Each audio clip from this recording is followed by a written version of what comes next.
آج یہاں بیٹھے بیٹھے میں اور آپ غور کریں، ایک لمحے کے لیے ہم اپنی زندگی کی کتاب کو ٹٹولیں، غور کریں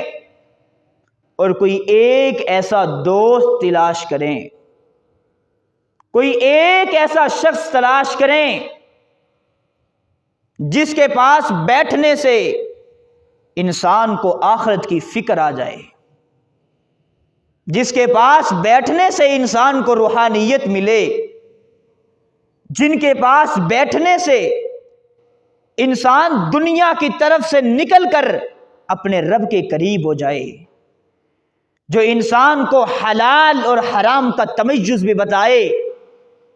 انسان کو غلط اور صحیح کا طریقہ کار بھی بتائے۔ اگر کسی انسان کی زندگی کے اندر ایسا دوست ملتا ہے، یقین جان لے یہ کائنات کا عظیم انسان ہے۔ اس کو اس دور کے اندر وہ عظیم انسان ملا ہوا ہے جس کے پاس بیٹھنے سے انسان کو روحانیت محسوس ہوتی ہے۔ اور یاد رکھیں، یہ روحانیت ہی وہ چیز ہے،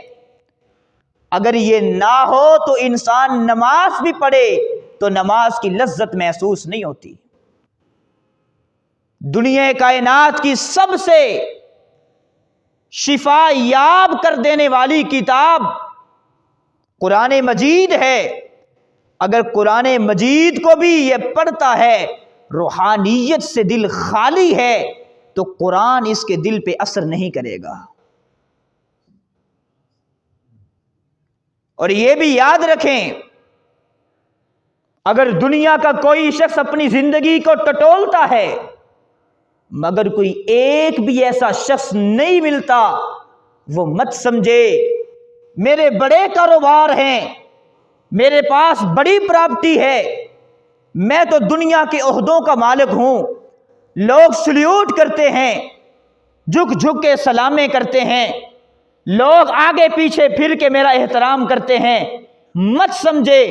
بلکہ وہ اپنے آپ کو کائنات کا سب سے یتیم اور قابل ترس انسان سمجھے۔ اس انسان کی